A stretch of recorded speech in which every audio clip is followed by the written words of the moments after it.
and fantasy pros and host of The Process, a fantasy football podcast. How is it going, Aaron? Happy Halloween. Happy Halloween. Yeah, I'm doing well. Excited for this next week of football. Yeah, I think that goes for all of us. We're right in that middle point of the fantasy football schedule.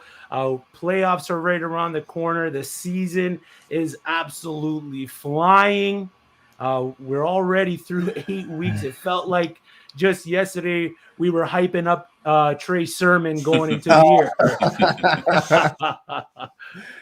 But let's get it started. I got just a quick question for you. I was scouring through your Twitter. I saw that you started the Squid Games.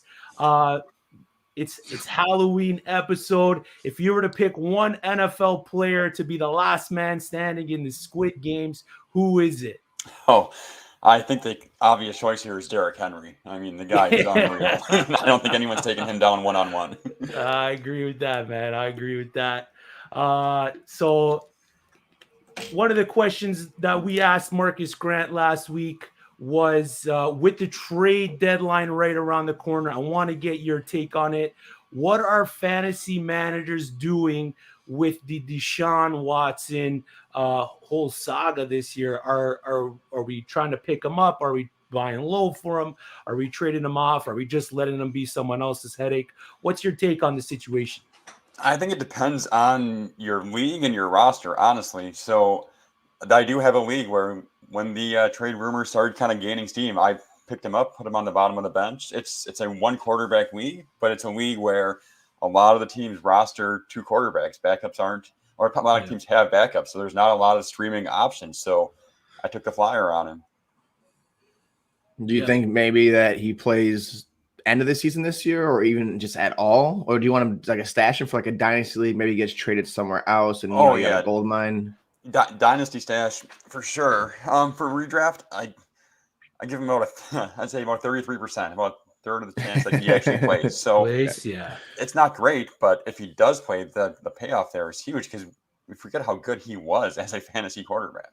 He won me a few championships last year. I had Dak Prescott in the league. He went down and traded for Deshaun Watson, and the rest was just history. So we've seen what he could do on a really bad team. Right? Yeah. I think his only option is Miami at this point, right? That's the news that he's only waiving his trade clause. It sounds like Carolina kind of gave up too. I think I saw something they pulled out of negotiations now. So I think that's the only team left standing. Yeah, so it's definitely a situation to watch as we approach the trade deadline. Well, actually, since you said situation, I have to ask you about this. I've had him on my sit list for a while. Is Allen Robinson droppable? Is it now? Like, yeah, I think so. And in DFS lineups the last 3 weeks, I kept throwing out Fields, thinking like he's gonna hit, and it's just not. It's and watching this week, you're not going to put him in. He's going to hit, and you're going to be like, I freaking knew it. Yeah. But I mean, he's not even getting the targets. I think he had 11 in week 1, and since then, I think it's like 4.5 targets a game. Like, it's bad. Would you have Darnell Mooney, or would you have Allen Robinson? I have Mooney slightly ahead of him just because he's got more targets, but he's not great either because the offense is just so bad. It'll be interesting with Nagy not at the stadium. Maybe it gets better. Maybe. Well, I always said last week, if they win a game, they might just say, hey, you know what? Just leave them on the COVID list so long and see how long this winning thing happens. I like it. Are you good to answer some questions for the viewers? We get to it right away and see what they got? Yeah, absolutely. Let's get her.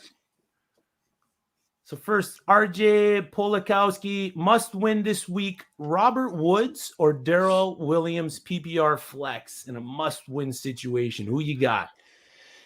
The PPR part makes it tough because Daryl Williams is going to get that volume, but I don't think he catches a lot of passes. Not that Robert Woods is lighting it up either. I think Williams is a safer play there. I mean, he's just guaranteed to get the touches. Yeah, I like that one. Caden Casemiro, must-win week. Oh, a lot of guys are in these must-wins right around the middle of the season. Do I start Calvin Ridley or Keenan Allen in a PPR league? Those are, man, who are you Right. Those are both great options. I like both of them. I'm looking at my rankings for the week, and I do have Ridley a little bit higher. I think that's going to be a sneaky shootout in the Benz Dome this week. So I like Ridley there. Yeah, I like that take. He's gonna come on sooner or later, right? Oh, I think he's one of 4 or 5 players that in the games he's played, he's averaging 10 targets a game. Yeah, so he hasn't got a lot of touchdowns, but the volume is still there for him. Yeah. Brandon Kiernan asked, Jalen Hurts or Daniel Jones? I'm a Giants fan, so I'm slightly biased, but it's hard to sit Hurts. Yeah, you can't sit Hurts right now. I think he's been top 10 literally every week, and it's ugly. It's not good real football, but the fantasy points don't care. So yeah, exactly. There is a definite difference, that's for sure. Now with Hurts, are you in a dynasty format? Are you looking to move Hurts? If I can get a haul for him, if somebody believes in him long term, because it does kind of seem like he's a ticking time bomb right now. Yeah, his passing numbers aren't that great. Brandon also asked, and with Matt Nagy not being there, 20-point weekend coming for Allen Robinson. I mean, I sure hope so. I got him rostered in a couple weeks, so I'm hoping. If it happens, it's going to be on my bench, though, and I'm okay with that. Exactly. I mean, everyone once called him QB proof, but I don't know, man. I know that whole narrative coming into the season. Well, he's going to get his best quarterback ever to play with, and well, maybe not. And then they sat Andy Dalton. Right. All right. I think that's it for the early questions we got going on right now. Bursch is having some technical difficulties with his camera and his audio. I'm sure he'll be. Yeah, it's just I'm audio here. I don't know why my camera just freaked out on me, so I'm still here to answer questions. Just right on. Oh, there we go. There you go. There you are. I had to put it on 1080p. Yeah. All right. For week 8, my QB1 is Jalen Hurts. My RB1 is Joe Mixon. My wide receiver 1 is A.J. Brown. And my tight end 1 is Noah Fant. Who are yours? I like some of those bold ones there. My QB1, I got Josh Allen. I just can't imagine him not coming through against Miami. Yeah. My RB1, and, it's a safety thing. Derrick Henry, he's going to get the volume. Yeah, I can't. Until he doesn't just wreck a team, I can't have him not be number 1. Yeah. Is wide receiver, I've got Stephon Diggs. I think that matchup with Miami, I think Allen Diggs just lights it up this week. Which I don't love because I'm a closet Dolphins fan. They're my AFC team. 35 zip last time, right? I know. He's creeping out little by little. That's the one Tua got hurt into. Yeah, that's right. Yeah. And I have Kelsey as tight end 1. Again, same thing as Henry, kind of just the proven safety. But I think Pitts is gaining on him. Pitts is I think in for another big week also. Yeah, well, when you line up a lot in the wide receiver positions as a tight end, I mean, it's only gonna do well for you as a producer, right? That is like a cheat code, right? Like, is he really a tight end other than the position on his name? Exactly. Well, hopefully that doesn't come into the situation that New Orleans had with Jimmy Graham, where he wanted wide receiver money, but they had the arbitration and he got paid like a tight end, and they dished him out. Hopefully Atlanta's smart enough to notice the talent and then pay the man. We got some Halloween costumes here. There we got Squid Games right on. I think that's a popular one this year with the timing of the show. I think who we got here is that T.Y. Hilton. I like it. Guys showing up in costume, all about the Halloween. That's what you like to see. Steph, do you have your positional ones this week? Who you got? So this week I've got RB. Okay, I'm gonna go quarterback. Josh Allen. I mean, I'm looking at the numbers. I go back on that Miami game that, like you said, that was just a blowout. They had their number left and right. So I have with Josh Allen, the running back. I want to say Derrick Henry. I do, but to me this week it just seems like it's gonna be more of a Alvin Kamara kind of a thing. And I know they're going against my Buccaneers. I know that. But I just see that marking him being there. I think that he's going to be back to the Kamara of 2 years ago where he was just getting points.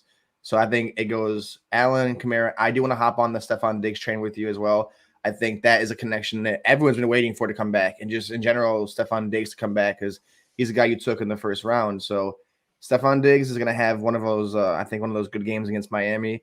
My tight end, I'm not gonna go Kelsey. I'm not gonna go down that road. I know Kelsey is Kelsey, but I like Mark Andrews personally. I'm more of a Mark Andrews fan.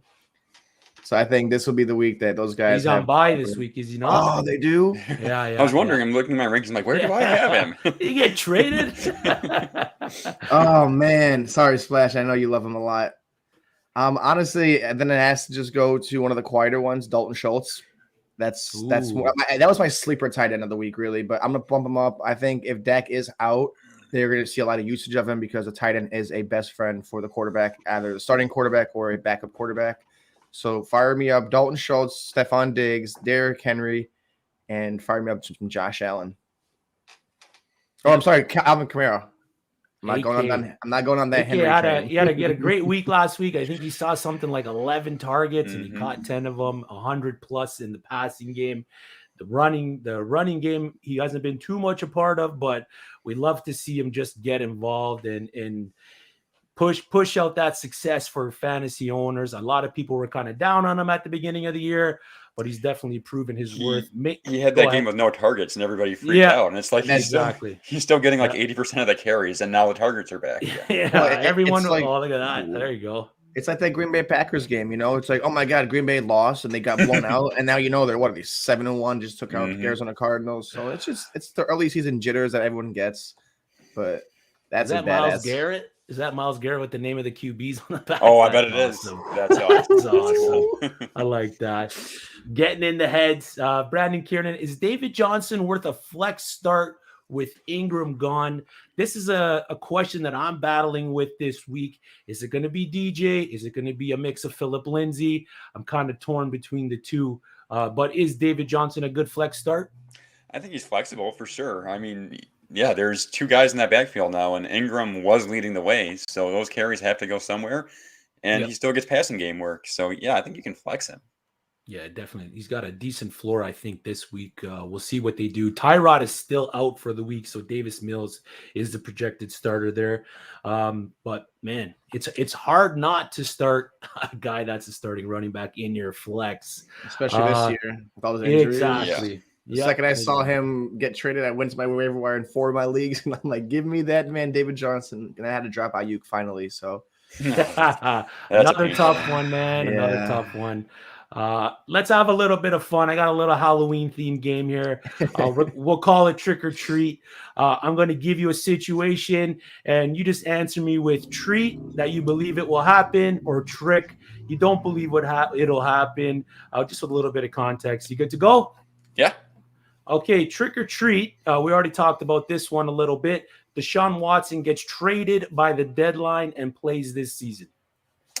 Yeah, so just going by the kind of the odds I gave before, I think it's a trick. I don't give it good chances of happening, but that doesn't mean I'm not taking a shot in deeper leagues to just stash him. I like it. Trick or treat. James Robinson, running back for the Jaguars, is a valuable dynasty player after this season. I'm going to say that's a treat. I think that, I don't know what they're going to do when Etienne gets back, but I mean, this coaching staff, it's 2 years in a row. James Robinson has just shown how good he is. He's basically fought an uphill battle both years. So I can't imagine the staff just totally going away. It might, lose a little bit, but in dynasty running backs, you got to hang on to them as long as you can. Yep, I agree with that. I hate the slander. James Robinson's slander has been too long. He's so good. What do you want more from him? Like in a dual backfield, you're gonna have a better option of him not getting hurt. Travis Etienne comes back. I mean, that's gonna be a good little backfield to have. Yeah. Yep. Yeah, especially Etienne coming back, and the fact that they might even have a new coaching staff next year after the year. So we've seen the Ingram Kamara type backfields before. Yep. That can work. Yep, definitely can work. Trick or treat. This is a hot topic with all the running back injuries. Zero RB is a viable strategy going into next season.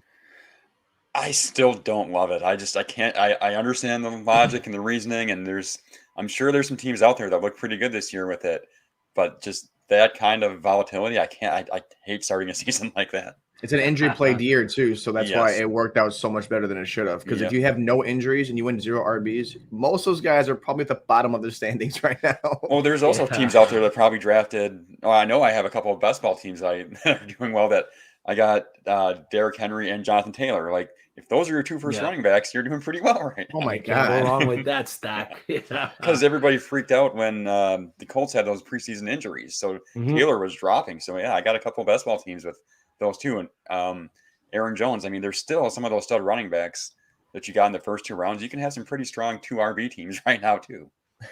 Yeah, definitely. Trick or treat. There is no true QB1 in next year's draft class. Ooh, we're talking about for next year's rookies, right? Yes, yeah.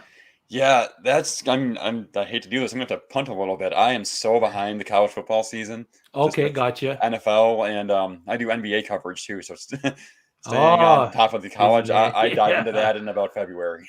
Okay, I got you. Steph, you got a take on that one? Honestly, I think it's a trick. I mean, that means you're right. I mean, I think right. Trick means you're right. So yeah, I watched college football. I mean, I watched yesterday. I watched the Michigan game. The one person I do think is going to be good and he's a running back will be Kenneth Walker. Outside of that, I don't see really many quarterbacks. I mean, you're going to have Bryce Young in a few years. You're going to have, Spencer Rattler is not what he thought he was. He's gone. It's really hard to find out who. The only guy, and it's funny because they'd lost, was Shane McNamara from Michigan. Looked like an NFL type ready quarterback. He was making NFL ready plays. He might not be a first round pick, but if a team can get him that needs a quarterback that can have him develop, I think going forward, he could be a great little steal in the 3rd, 4th round. But outside of that, I really don't see anyone else that's making that big splash of this year. It might be a receiver / running back / defensive draft next year. But yeah, I can't even think of a quarterback that's going to sit there and light up the 1st round. Yep, I agree with that. Trick or treat, Cam Newton plays again this season. I think that's a trick. I don't see that coming to light this year. I think if it was going to happen, he'd be on a team already. Would have already happened, right? Yeah, we were having this debate with a couple buddies yesterday about him possibly coming into a team like the Jets, but the fact that might have a negative effect. Actually, Snacks and Sonny were talking about it. That might have a negative effect on a guy like Zach Wilson, a young QB. Yeah, they want to build around him. Exactly, right? So having that I don't think the Jets care if they win a lot of games this year. Exactly. There's Tom as Batman. I like it. And last one for you, trick or treat. Nagy is the new Adam Gase. Oh man, yeah. I'll say treat on that, and that means that's right? Because I think, I'm gonna double that. I mean, quarterback killer, right? Yeah, exactly. So again, Packer fan. I'm not a Bears fan, and I was a little terrified when they drafted Fields because I love Fields as a quarterback. And I mentioned before, like, I kept taking shots on him in my DFS lineups because I'm like, he's so cheap. He's gonna hit. He runs. He's got an arm, but it's been just brutal.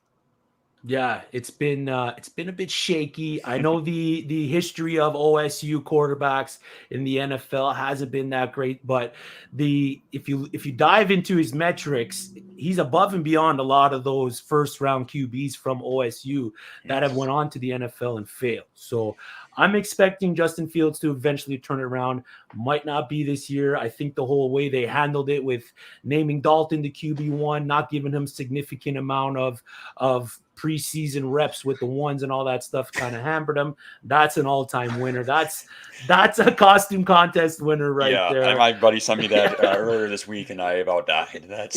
Exactly. That dude, just like the caption said, that guy's won Halloween. That's pretty good. I like that. Some of these costumes have been amazing. Steph, you got any more questions for Aaron? If you had to, before the trade deadline, I asked Marcus this last week, who is this week's last week, who's this week's buy high, buy low, sell high? Like, what's that one player you want to get rid of and the one player you want to acquire? Even if it's the Ravens and the Raiders on a bye week, but you want these two guys on or off your team. We're talking just overall for the rest of the season, kind of. Yeah, so like say like the deadlines might have a deadline in my league on the 3rd. So like if I'm trying to go for 2 players to drop, like trade away and then pick up, who are you going for? A guy I want to pick up that I think everyone is really down on right now is Antonio Gibson. I think that he's still, I mean, he's off the injury report, I think, for the first time since week 1, maybe, and he is getting just buried by people. I get there, you know, negative game script. He's not getting the passing work we like, but he's still a talented second-year running back that I think is going to have a better second half of season than first half. And I think he's still going to have that touchdown equity when they do get down there near the goal line. It might not be that often. I don't know if Fitzpatrick's coming back or not. You start to hear the rumors of him coming around soon. So that is my guy I want to go acquire if I can. Okay. Antonio Gibson. Go buy Antonio Gibson. Yeah. An honorable mention there to A.J. Brown. I think that's another.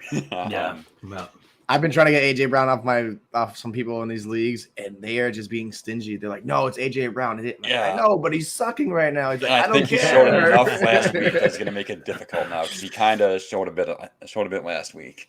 Yeah.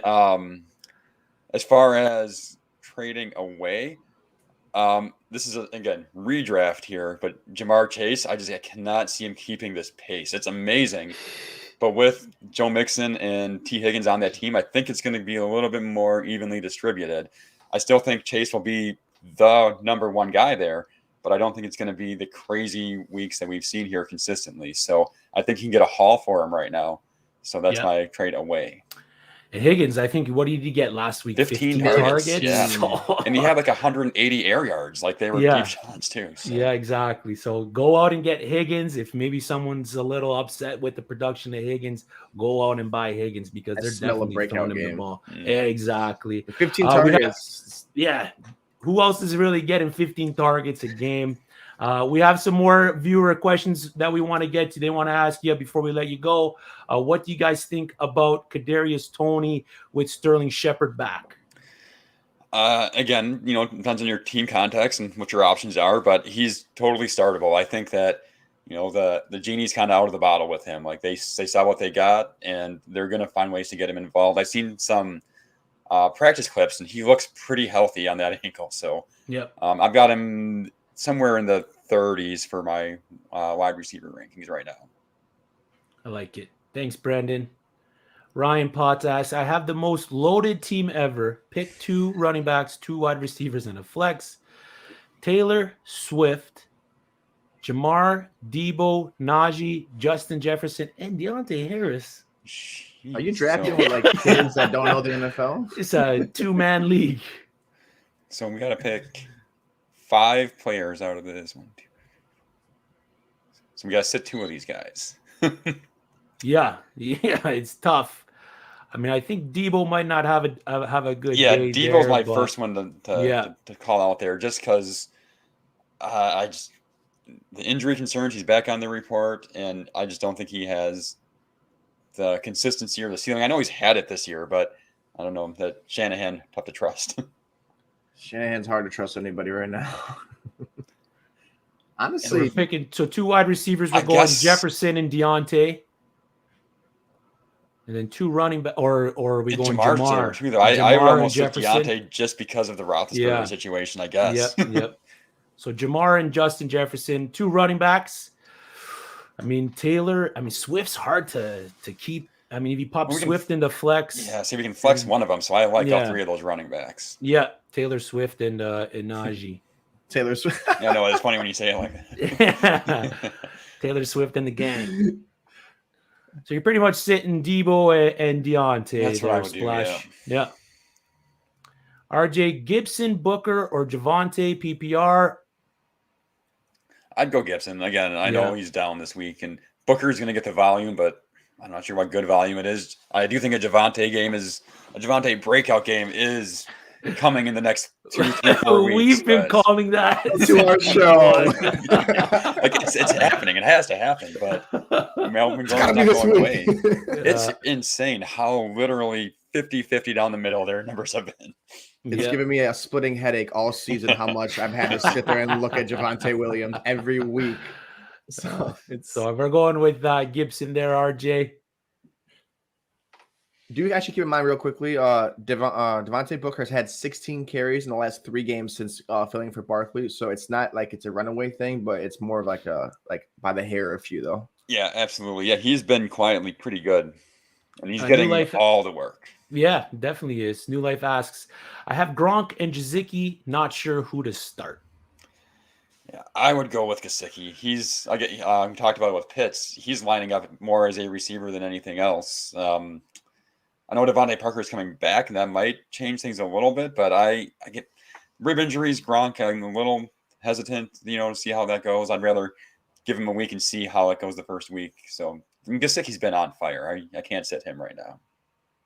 Yep, he definitely has been on fire. Robert Perez, Tony Pollard, or David Johnson, full PPR?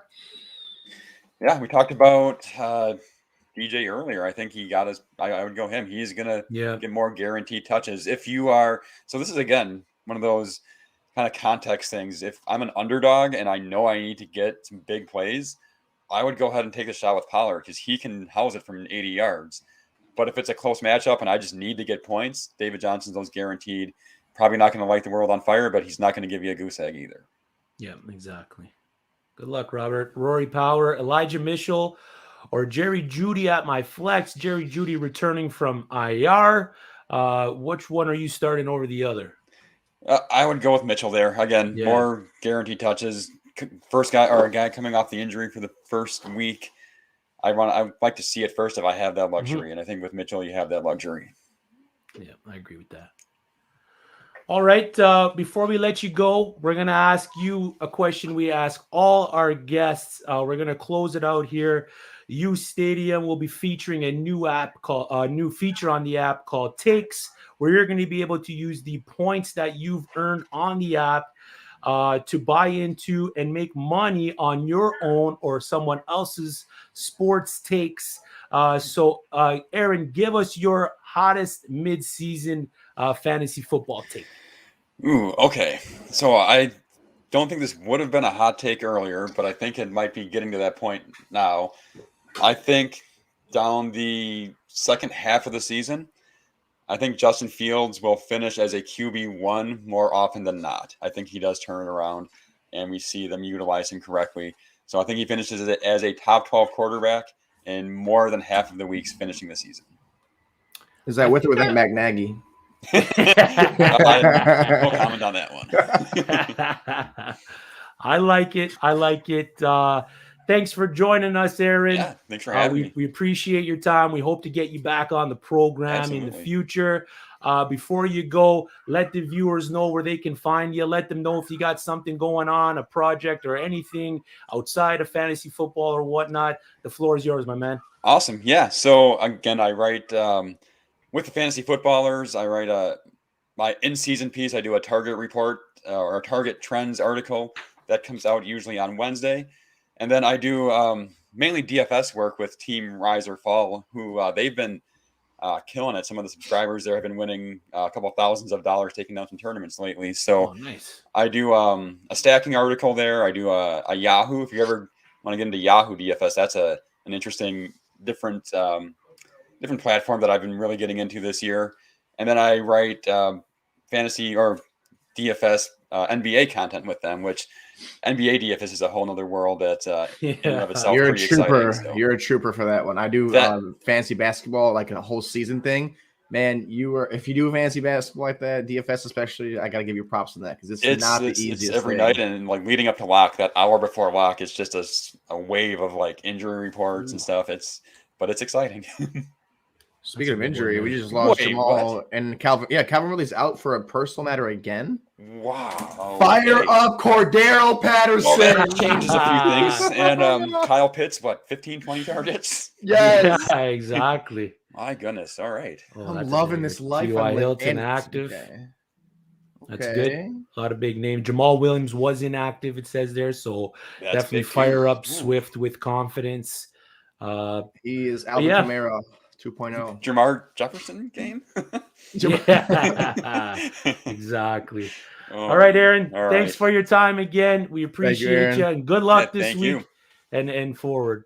All right. Thanks, guys. Have a good one. Wow, right Ridley's out again? Ridley's out. After this, I got to go adjust some lineups. But that was good. That was great. I like it. Special Halloween episode here with us. uSTADIUM Fantasy Live.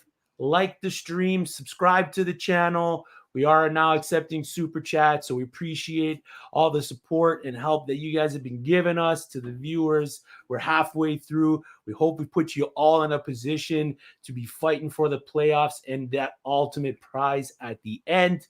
But for that, this week, let's get into our start sits. We got a bunch for you guys. We got a couple sleeper starts, a couple bold sits. This one for you. I mean, it was on the top of our list. It was a start for you to begin the week, but I mean a sit for you to begin the week. And this cements it. You don't got to go too much into it, but one of your sits was Calvin Ridley. I knew it. You know, something told me that it was. I didn't really know he was going to be out. Honestly, I just saw his numbers. It sucks that he's out for a personal matter. But yeah, he was one of my sits. Thank God. You know, he looks good now. I'm like, okay, good. You can sit him now for real, and I have to worry about him putting in 50 points after I convinced you he wouldn't be good. But honestly, though, in retrospect, in 20 seconds or less, he has been underperforming. That whole offense has been underperforming. It's been the Kyle Pitts, Cordero Patterson, and a sprinkle of Calvin Ridley. And now this week, it's just going to cement more of a Kyle Pitts Patterson game, I firmly believe. Calvin Ridley's a good name, but I don't know what's going on. He's got personal issues, I think, on or off the field. The offense doesn't look for him. I mean, week 1 of this season, he had 5 catches in the first quarter of the game, and then next thing you know, he's sitting at wide receiver like 30. So high guy coming into the season. This is my sit of the week, but you know what? He's out now, so it's even like I said, more cemented this time. Yeah, and he was a lot of people in the fantasy community had him preseason, with the possibility of being a top 3, if not wide receiver 1 on the year. And Julio Jones, Julio Jones gone. Opportunities there. We've seen what he can do with Julio gone. But at the end of the day, we hope all is good with Calvin Ridley. It's unfortunate, but fantasy football, it is what it is. You got to keep your nose. You got to keep your ears to the streets, keep your nose on the grind. That's what we're here for, to give you the information that Calvin Ridley is inactive. But so, like you said, fire up Cordell Patterson, fire up Kyle Pitts. They are must starts. Are we firing up Russell Gage as well? He had a decent week last week. Are we putting him in? Honestly, if you guys are doing DFS, put him in. He's cheap. He's dirt cheap. And who else are they going to throw it to? Mike Davis has an injured ankle right now. Cordero Patterson, Kyle Pitts, Russell Gage. Give me another receiver you can name without looking at your phone. Anyone. I'll give you a minute. There's Zacchaeus. Yeah, like if you didn't even spell his name out, I'll give you something. That's where you got me there. But yeah, it's more of the 3 Gage. I would take Gage if he's on your waiver wire. If you need a flex, you need something, put him in there. Yeah. He's gonna have something. Targets need to be given to people, and they're not gonna be taken by 2 guys. So start Russell Gage and don't look back. I like it. One of my sits for the week, it's a guy that he past 2 games coming off injury, he's been balling out, but versus the Buffalo defense, which is giving up the league best 11.1 on average points to the position for the first few weeks of the season, is none other than Mr. Tua Tagovailoa. Almost messed up his name there. I caught it. But since returning, he's been great. Over 600 yards, multiple TDs. But those again reverse the Falcons and the Jaguars. The Bills are none of those teams. He's still only averaging about 17.2 fantasy points per game. So that mixed in with the Buffalo Bills defense does not spell good day for Mr. T. The Bills have amassed 10 interceptions on the year, while limiting QBs to only 5 touchdown passes through the first 7 weeks. The Bills are ranked number 1 in passing yards allowed per game, yards allowed per attempt, yards allowed per completion, and passing TDs allowed per game, which is less than 1. It's actually 0.8. My week 8 projection for Tua, 200 yards, a touchdown, and an interception, which is no bueno. It's got him sitting around that 15, just below 15-point mark. So you sitting Tua this week. Yeah, I mean, I think he's gonna have nightmares of the last time they played against the Buffalo Bills. They shut him out. Tua got hurt that game, so he's probably So I like that, honestly, and I have Tua in a few leagues, so I'm gonna probably follow you on that one because you've been right on some of your sits, and I've listened, And if you guys out there haven't listened to what he said, some of these sits have been key sits that actually have won me 2 games. So I got to give you props on some of these. So yeah, good stuff, man. Good stuff. Let's move forward. This guy's being put into a position to put up some big numbers with Miles Sanders officially going on the IR. Stefan, one of your starts of the week, Mr. Kenny Gainwell from Memphis. Tell us why you're firing this guy up. Look at this guy. He looks like a receiver. He's a running back that wears 14. I don't know what I have like this weird obsession with. I mean, Cordero Patterson's 84 running back looking like a receiver. Kenny Gainwell. He's not the Kenny G we thought he would New York has, but he's the better Kenny G in Philadelphia. Miles Sanders is on IR. He is done. It's time to fire up Kenny G with confidence. I had Kenny G since week 2, and I'm waiting. I don't like to, want injuries upon other people. It's fantasy. So hopefully we get like a grace of something. This is it. Kenny G is going into Detroit, the worst team against the running backs. The worst team in the NFL right now. They're 0-7.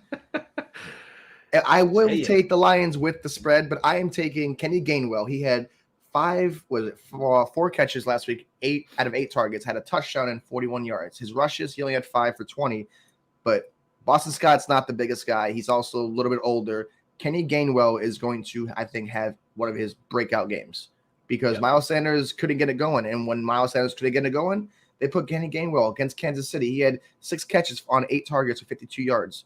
This guy is averaging 3 to 4 targets a game. And now that there's no one else vulturing his production, he's going to have a great game. I personally see him having 12 to 13 rushes. I see him having 4 to 6 catches on maybe 8 to 9 targets.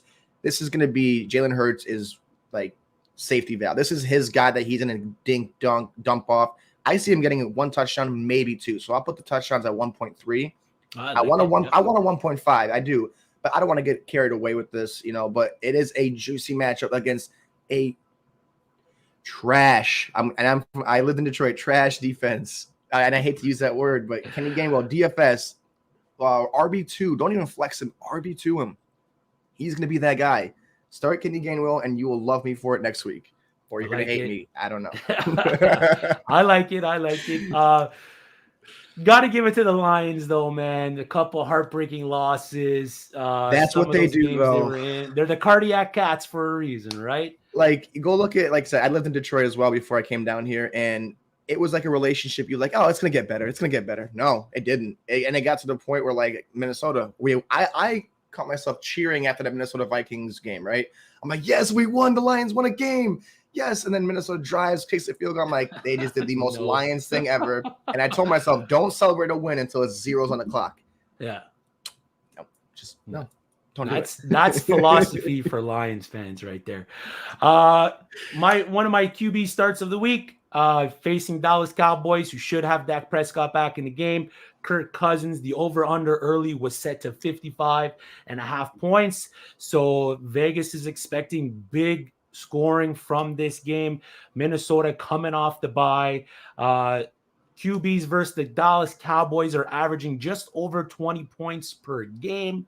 Kirk Cousins' completion percentage right now sits at 69.5%. Their offense is healthy. It's looking good. Dalvin's back. Thielen's been balling out. Justin Jefferson's there.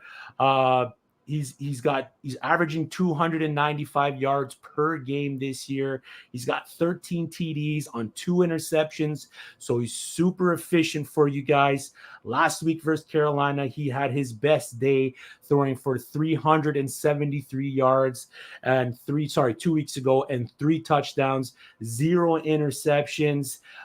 Dallas, to me, is one of those meddling teams. They got a kind of a soft schedule. They are playing decent football, but this game, to me, I think the Vikings take a stranglehold of it with the offense that they got. Cowboys have the 26th ranked pass defense, so I'm expecting a big passing game from Kirk Cousins. He's currently the QB 10 on the season, averaging 21.1 fantasy points per game. My week 8 projection for Kirk Cousins, 290 yards, 2.5 touchdowns. I mean, it's hard to not project an interception when a team is playing against Trayvon Diggs, but I don't have him throwing one this week versus the Dallas Cowboys. I think they break the Trayvon Diggs streak this week. So fire up Kirk Cousins with confidence this week versus the Dallas Cowboys. Put him in your DFS lineups. Put him in your actual lineups. Start the man. Moving forward, we got a couple. We talked about Ridley, who's inactive. He was one of Steph's sits. Two was a sit for me. Kenny Gainwell, and now we talk Kirk Cousins. Your next sit is a guy that since Russell Wilson has been out, hasn't seen the looks, nor has he seen the production. It's hard to sit this guy, but with Geno Smith under center, you just can't trust him. Yeah, I mean, it sucks because this guy he's the epitome of like your best friend. You know, you love him, you don't want to get rid of him because he's that guy. You know, he's your guy. Yeah, Russell Wilson is gone. He's no longer that guy. He's a shell of himself. He had 2 catches this last game. He had 2 catches the game before that on 10 targets total. 4 catches on 10 targets for less than 50 yards. That's scaring me. That's a Geno Smith, like, hey, what's going on? You've got a great offensive like unit. You know, you got DK Metcalf, the biggest, strongest receiver in the game. You have Tyler Lockett, arguably one of the best deep ball receivers in the game. Yet they're looking like scrubs. I mean, I don't feel confident starting him because I don't like Geno Smith. If it was anyone else outside of Geno Smith, yeah, I'd have him in the lineup. But what I saw the last 2 games, I will granted New Orleans has a decent pass defense. So does the Steelers. But come on. Like, this is just, like, I'm looking at his numbers, and he hasn't amassed 60 yards since his week 2 matchup against Tennessee. Mm-hmm. Tyler Lockett, where are you? Where are you hiding? Are you I don't know what's going on. Is that offense just bad at Russell Wilson? Is this what Russell Wilson-less team will look like? If it is, I don't want any part of these guys. I don't want DK Metcalf. I don't want Tyler Lockett simply because I don't know what's going to happen. They have no one else. So I'm sitting Tyler Lockett this week. If you have to start him, God bless you if you do. I mean, I'm hoping he gets you 10 points. That's always my floor, but I don't like it. Numbers say sit him. I say sit him. Matthew Berry might say sit him. It's just ugly there. And until Russ comes back, try to trade Lockett. Try to trade DK Metcalf. If you have a good record, you can hold on to him. But until Danger Russ comes back, I don't want any part of this team at all. Yeah, man, I agree with that. It's tough to sit a guy of his stature, but I mean, if you're looking to get those wins, which are valuable this time of season, you know, it's not a bad sit at all. Yeah.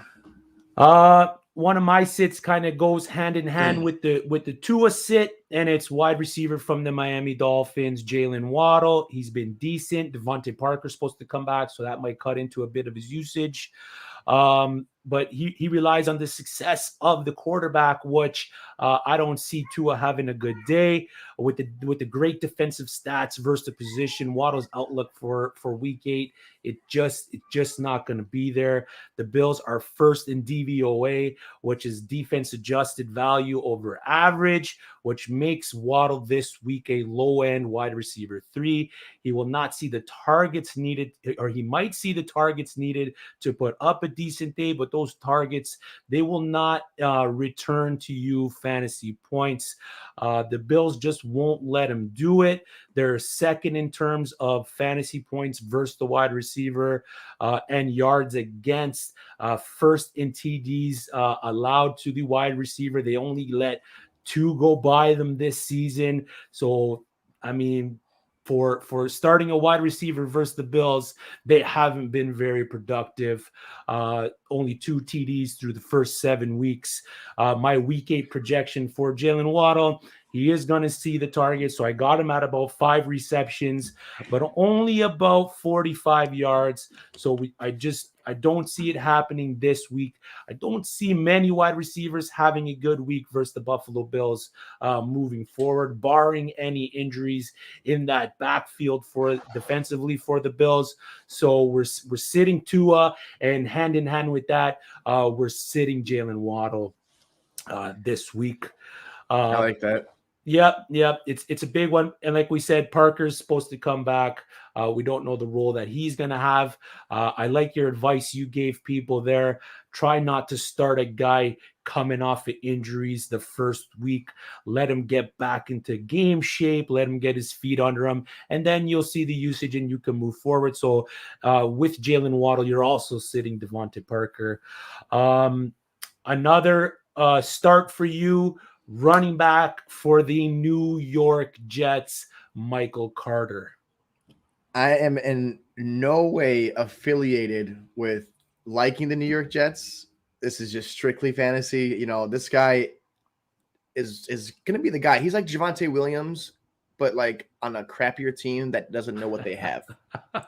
Now, so be it. Yeah, I know the Broncos suck. The Jets do. But Tevin Coleman's out. Ty Johnson, I think he's good, but every backfield needs a co-host like I have you. Or no, so you have me as your co-host. I'm like Ty Johnson. You're like Michael Carter. I want to start Michael Carter. I think the last three games he's had 2 touchdowns. He's had under 50 yards rushing, yes, but also game script has a lot to do with that. But he's getting 13, 10, 11 carries. There's no Tevin Coleman out or in the game. There's Ty Johnson. There's Michael Carter. Like I said, I'm not a big Jets fan. I'm not. But when you have 8 catches on 9 targets for 67 yards against New England, that screams volume. And in a world where we have no running backs, go out, trade for Michael Carter, start him if you have him in the leagues. This is not a guy I want to bench because this is like his breakout second half. Like we knew what he was coming into the season. We saw what he was supposed to be. But this, I think, going forward will be like, hey, this is our guy. This is the guy we want to start. So I have him projected at least. I'm going to go bold on this one. I'm going 15 to 20 carries. I want him to have 100 yards against a soft Cincinnati defensive line because they're not. Cincinnati's defense doesn't scare me. They're not like, oh my god, like they're not like I'm not going to tremble when I'm playing them. I'm going to attack them. I know what their weaknesses, and I think Michael Carter will expose their weaknesses in the interior of the defensive line. I have him at 15, 20 carries, 100 yards. I will say he gets a receiving touchdown, and he has 5 catches. Oh, I like it. That's a good day. I'm on that train. I'm on that hype train for Michael Carter, Javonte Williams.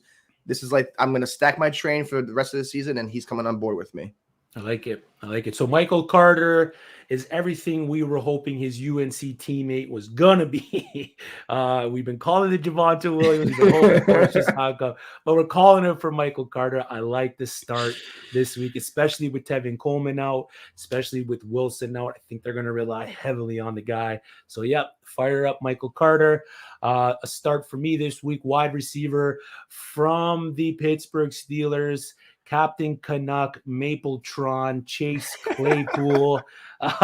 Man, at the end of the day, chicks dig the deep ball, and Chase Claypool is the deep ball target that the Pittsburgh Steelers are going to utilize versus the Cleveland Browns, who we've seen get burned in the passing game versus the Chargers most recently.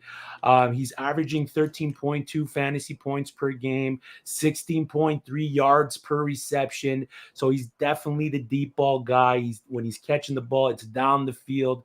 So that puts him at an average of almost 2 points per reception for fantasy players.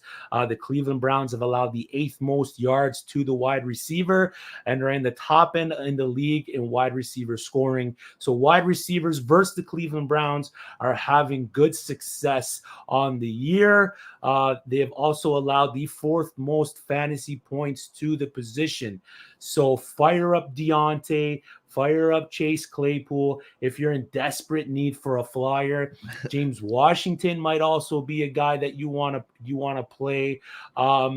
Eric Ebron's out, so a lot of people are projecting Pat Freiermuth to have a big day in the tight end spot.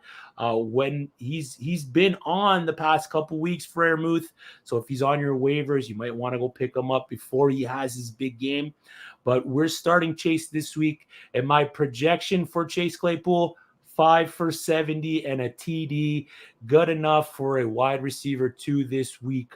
Plug him into your lineups. He's projected to have a big day. I like it. Yeah. I'm expecting big things out of Chase Claypool on Halloween, but it is Halloween, so who knows what's trick or treat. Exactly. Let's move forward. When I asked you for your start sits, for the week. You gave me some very interesting names like Calvin Ridley, like Tyler Lockett. But this next one, man, this next one got me. I dove into it a bit, but it's Keenan Allen, wide receiver from the LA Chargers. Stefan, why are we sitting Keenan Allen? All right. I know he's got the name. He's Keenan Allen. I get it. I do. I really do. But I don't know. I think it's time that Mike Williams took that torch. I think Jared Cook being there. I think Austin Eckler being there, Parham being there, Guyton being there. Like you see where I'm going with this, right? Yep. He has 11 catches on 14 targets the last 2 games for a 13.5 game and a 10-point game. The week before that, 7 catches on 11 targets and 36 yards. I don't know what's going on. It's like Tyler Lockett. The first 2 weeks, 100-yard game, 21 targets. But ever since, I guess, the emergence of Mike Williams came out and Jared Cook is back to being Jared Cook of 20 years ago, it just seems like Keenan Allen is starting to get phased out. He's still getting the targets. It's just I don't think he's going to get that deep pass anymore. I think he's more like a dink and dunk, like a first down, safety valve guy. It's one of my bold starts. It was actually in line for one of my boldest starts of the week, my sleeper start or sits of the week, but I'm not going to ruin who that is yet. But I don't know. I'm a fan of Keenan Allen. I've had him in a few leagues. I just don't feel confident, especially against a New England team that's very stingy.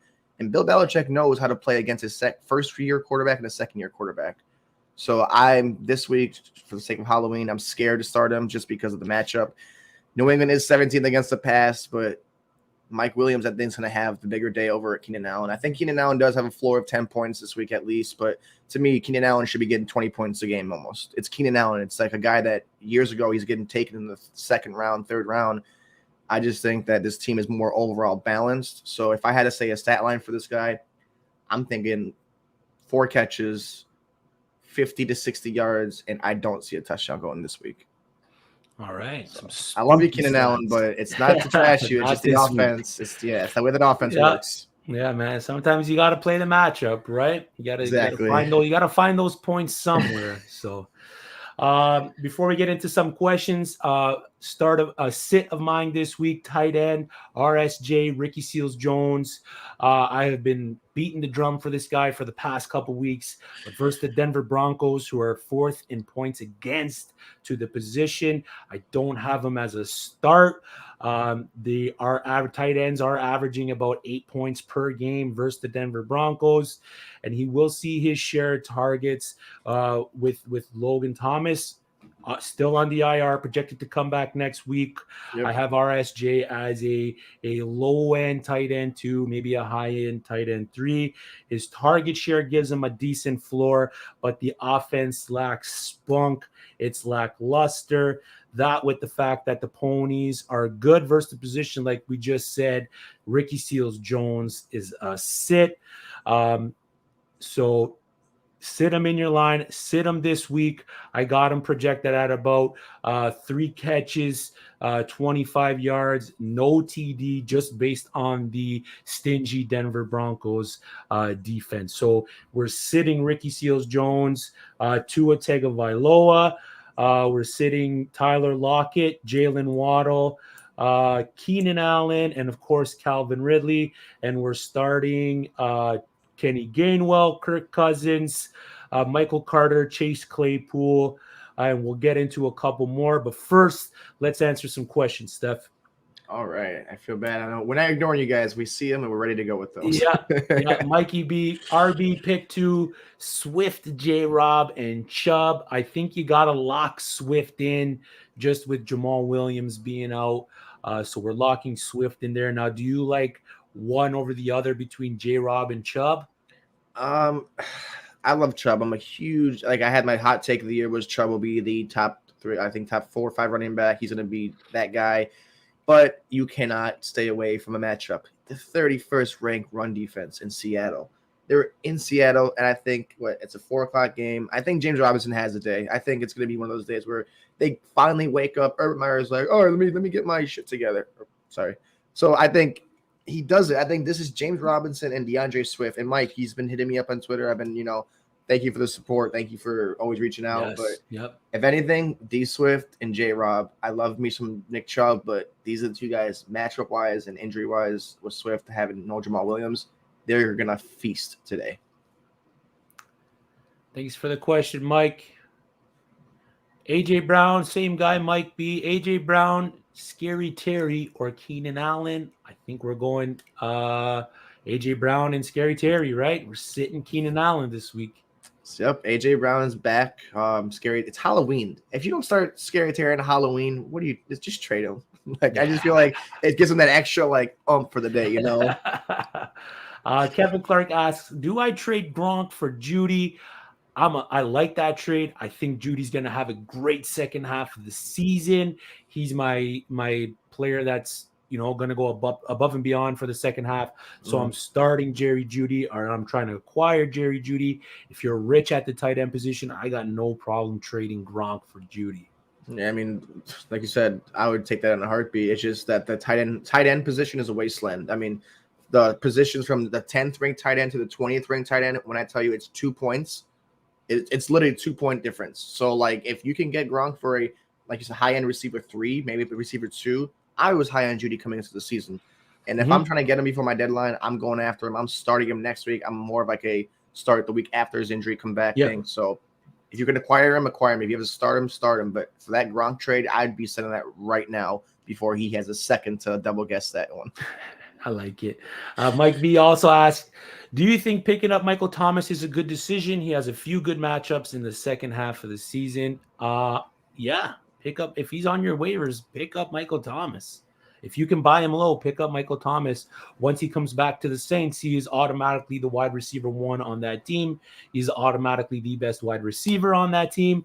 We saw it last week for Seattle. All those other guys just can't catch the ball. Kenny Still wasn't good. Marquez Callaway wasn't good. Lil Jordan Pumphrey wasn't good. So, yeah, pick up Mike T, man. The guy's got sure hands. And honestly, if you're not – I wouldn't trade for him because the person that wants him will probably want to line. If he's on your waiver wire for some crazy reason, get him. Just have him because you never know. Either he could be Michael Thomas of old age, or you just took a flyer and you know what? You didn't lose anything out of it. Yeah. So, yeah, keep him up there if you can stash him. I think going to the playoffs, I think he's going to have a nice floor for receiver 2 back, and he helps Kamara too. So that offense just does better with Michael Thomas going forward. And Jameis Winston needs that receiver because he's struggling. Yeah, I like it. Jits Cam, sup guys? How you doing this Sunday, guys? I mean, I'm doing great. It's Halloween. We got football coming on, so I mean, I'm doing great, man. I love it. I just got this freaking knife through my head, but you know what? Next time you want to tell your girlfriend no, look at those. This is exactly what's going to happen. Let it be a lesson. Yeah. I was one of the guys who able to be lucky enough to grab Darrell Williams in my 14-man PPR league. Well done. But I also have Elijah Mitchell as another RB2. Which do I start this week? I'm going Daryl Williams against that porous Giants defense. I do think my upset of the week is that the Giants lose to or beat the Chiefs, but I do think Darrell Williams will be that guy. I don't really see anyone else taking over. Jerick McKinnon is – I don't even know what he is anymore. He hasn't been nothing. Darrell Williams is that guy. He's better than CEH right now. I mean, it's crazy to say this guy has been here in the league for almost 20 years, and I say that because he's been here for such a long time. Clyde's a second-year guy, and he's about to run his spot. So if for a 14-man league especially, that's a steal. Yeah. Start him. I would start Daryl Williams. Honestly, too, because you want to see what you're going into, and I think he has a higher upside when it comes to point-wise. Yep, I agree with that. I mean, Mitchell's going to get his usage versus the Bears this week, but, yeah, I like the take of starting Darrell Williams. So Chubb or Emmanuel Sanders as flex, I'll go J-Rob and Swift at RB. I mean, if I'm putting Chubb over Emmanuel Sanders there, right? A big tip that I give people is if it's full PPR or anything like that, running backs get like a double dosage of touches. Either it's receptions or it's rushing. No Kareem Hunt there. Exactly. Yeah. And Dearness Johnson is Dearness Johnson, but he's not a receiving back. He's not Kareem Hunt.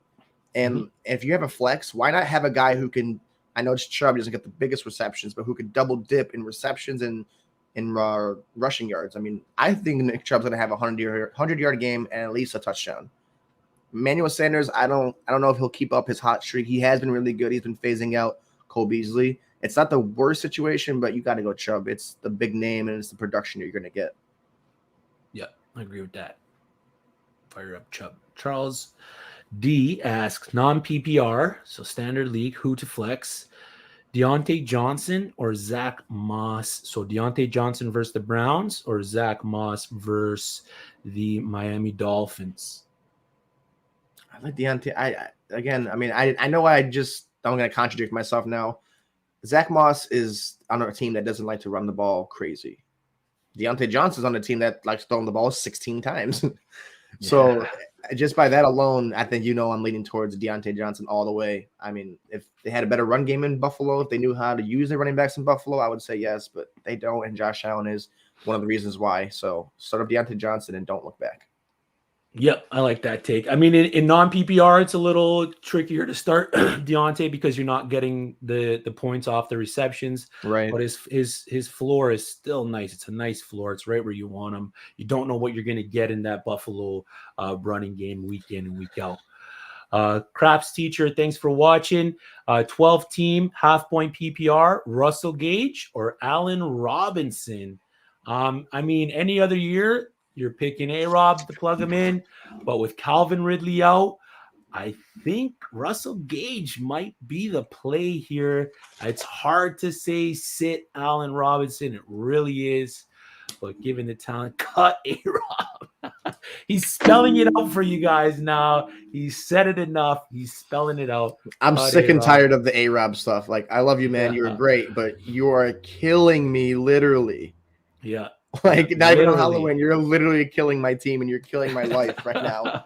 Wake up. Whoever you are, you're not Allen Robinson. You're a doppelganger of Allen Robinson. Yeah. Well, the Fire real up Russell A-Rob, Gage. please stand up. Please. Yeah. Yeah. Fire up Russell Gage with Ridley out, especially. Thanks, guys. Always appreciate it. Have a good Sunday and good luck today. Thanks for tuning in, Mike B. We appreciate your support, man. Thank you. And also send me your whatever happens. Let me see how you finish off the week as well, because he has been messaging me, so I'm kind of curious to see how I'm kind of attached in a way, So, Yeah, I like it. I like it. You care. I like it. I care, yeah. Let's get in before we wrap this up. Let's get into some of our bolder stuff of the week. We got a couple sleeper starts and a couple bolder sits. We've been hitting on these. I think we're around, I got to look into it, but I think we're just over 50% with some of these guys. One of your sleeper start of the week, a guy that I've been down on the whole year, but he is seeing the targets that he needs to be successful. It's none other than Robbie Anderson. Tell us why we should fire up this guy this week, because I haven't been able to trust them at all this year. So I'm looking at my little pocket watch, and it's telling me it's time. He's had 11 targets last game. 11 targets. He had no yards, but I think Robbie Anderson is not like Allen Robinson. I think Robbie Anderson still is there. I just think that Sam Darnold has to wake up, and I think he has to start getting – I don't know if he's seeing ghosts again like he did in the Jets, but he needs to wake up. He needs to start giving his man the ball. DJ Moore cannot carry this team on his back, because if he does, he's going to get injured, and they're going to pay for it dearly. Get Robbie Anderson the ball. 11 targets last game and had how many catches? I think it was 1 or 2 catches. It was a bad. It was that's why I'm having as a bold start, because you can't be worse than that. You cannot be worse than what Robbie Anderson was last week. If you're going to go and tell me any stat line, oh, he had 11 targets. Oh, what, 5, 6, 7 catches? No, he had 1 catch for 11 yards. Mm-hmm. Bro, come on, Robbie. Wake up. Where are you at? You're like, you could tell I'm starting to get more and more like annoyed with some of these guys just by the reaction. And if you don't do it for me this week, I'm cutting all ties all across the league everywhere. This is my bold start, because this is his last straw. This is it for Robbie Anderson. If he can't do it, then I don't want any part of him. And it's against Atlanta. This is like a cakewalk. You better just go off for, I'm going to go right now, 6 catches, 85 yards, and a touchdown for Robbie Anderson today. And he's going to be back on my love list. And then next week I'll have him on my start list, and he's going to hopefully be continuing what he's doing. So, Robbie, please make me look good. I'm fighting for my life, man. Robbie Anderson's giving you the splitting headache, not the knife, eh? At this point, Allen Robinson had put it halfway, and Robbie Anderson's going to shove it all the way through. So, yeah. Just want to shout out Craps Teacher with the $5 super chat. Thank you We so appreciate. much. Go check out his channel. He'll show you how to play craps. That's for sure. I don't know actually how to play craps, so now that I know, I'm gonna be more entitled to come back. Go check him out. One of my bold starts this week is a tight end from the Minnesota Vikings. It ties in with the play of Kirk Cousins. It's Tyler Conklin. Is what, like we talked about it before. It's projected to be a high-scoring game versus the Cowboys, who are giving up an average of 5 receptions and 60 yards to the tight end position. So they are the lackluster defensively against the tight end. His last game was his best game versus the Carolina Panthers, going off for 5 catches, setting 71 yards. He's only got 1 TD on the year, but I'm expecting a TD from him this week. In PPR formats, the Dallas Cowboys have allowed the tight ends to go off for 22 points in a third of their games. So tight ends are eating versus the Dallas Cowboys. If you're the Waller owner, if you're the Mark Andrews owner, Ty Conklin could be one of the best options this week in the list of available starters to stream from. My week 8 projection for Mr. Conklin: 5 catches, 65 yards, and a TD, which is a nice sweet spot for your starting tight end. I like it. Looks like the Wolfman over here too. Yeah, exactly. And that's not a costume, people. That's that's live. That's Ty Conklin right there. Let's get into our bold sits. Your bold sit, I had him first, and then I was like, you know what? He's playing so good. I'm gonna go with someone else, but we're kind of on the same page with this, I think, with our bold sits. So tell us who your bold sit of the week is, Steph. Don't kill me, please, guys. I know it's the names. I'm benching Leonard Fournette. Oh, I like it. It hurts, but you know why?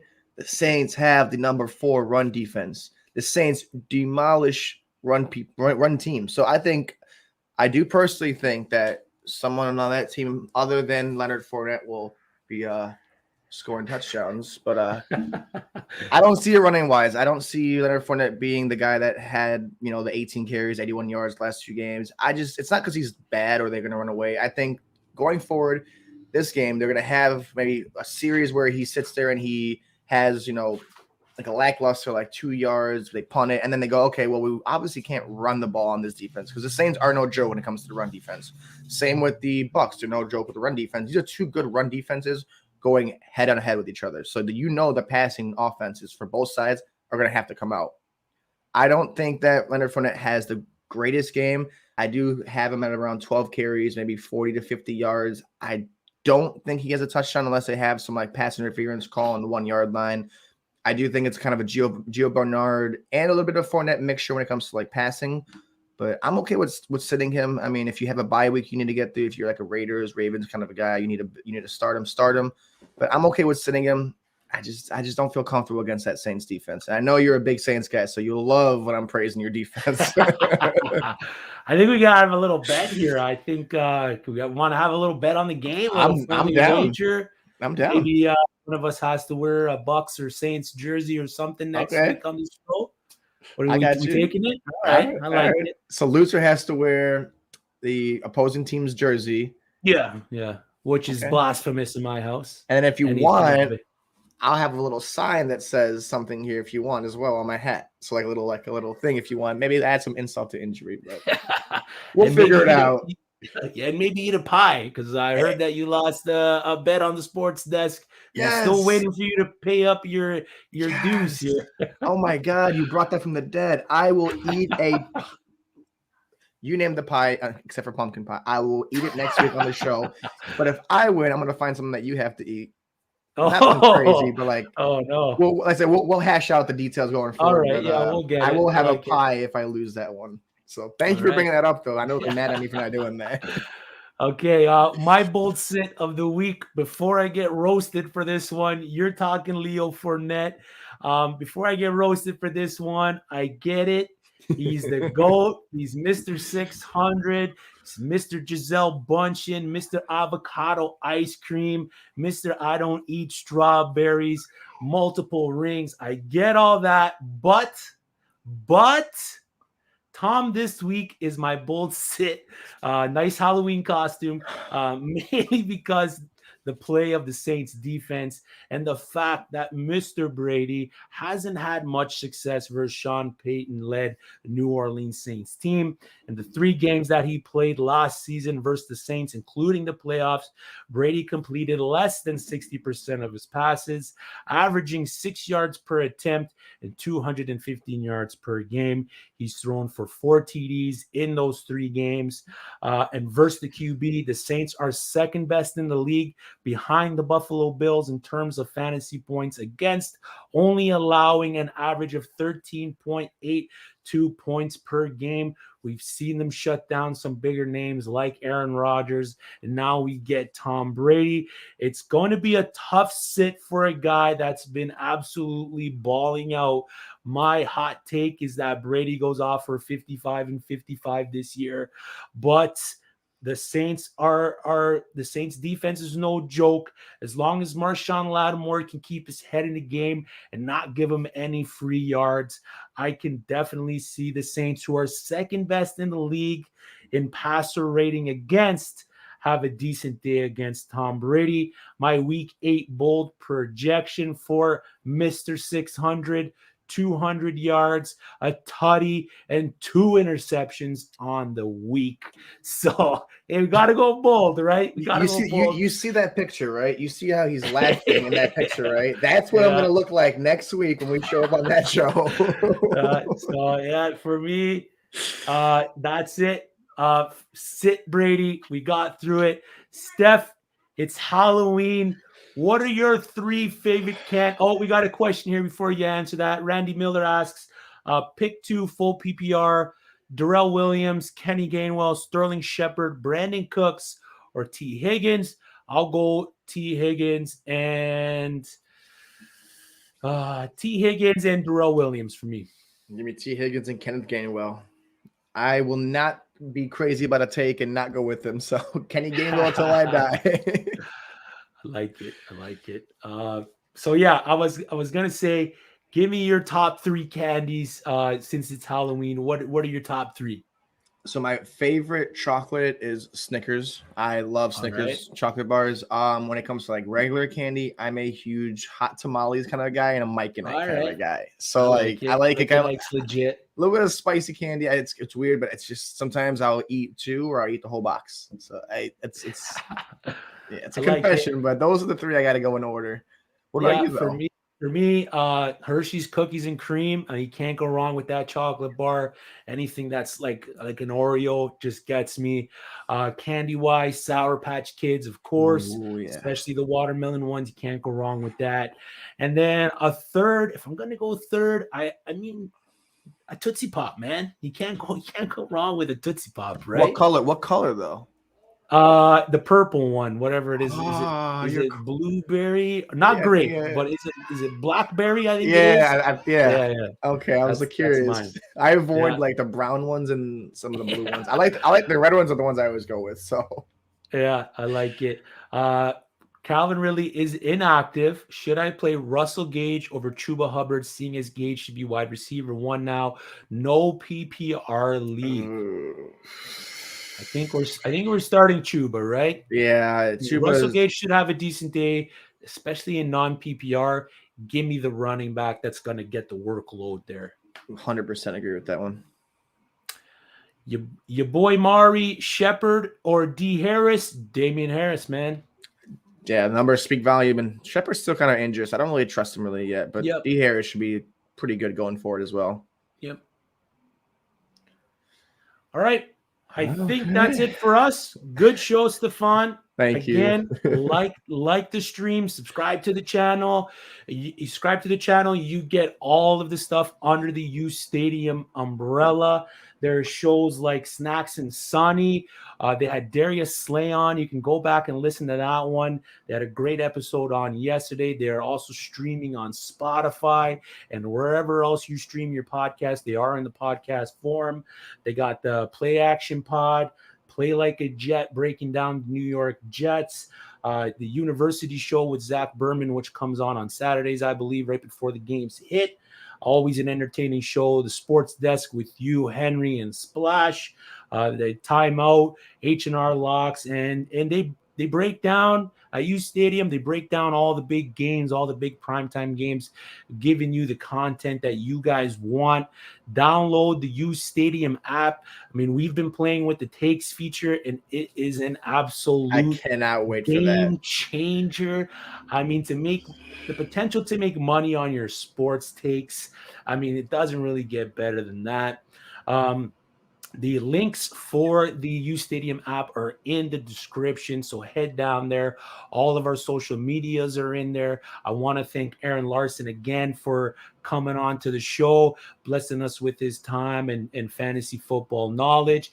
His Twitter @ is also in the description, so if you want to get a hold of Aaron, it's in there. That's it for me. Stefan, let the fans know where they can roast you.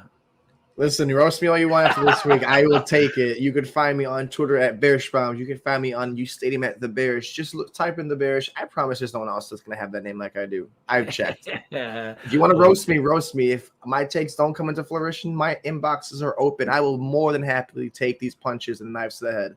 But if I'm right, you better start following if I'm right. So that's it. I like it. Right or wrong? Right there. Yeah, that's it. Right or wrong, we're going to give you an analyzed approach to why we're not just saying start and sit this guy.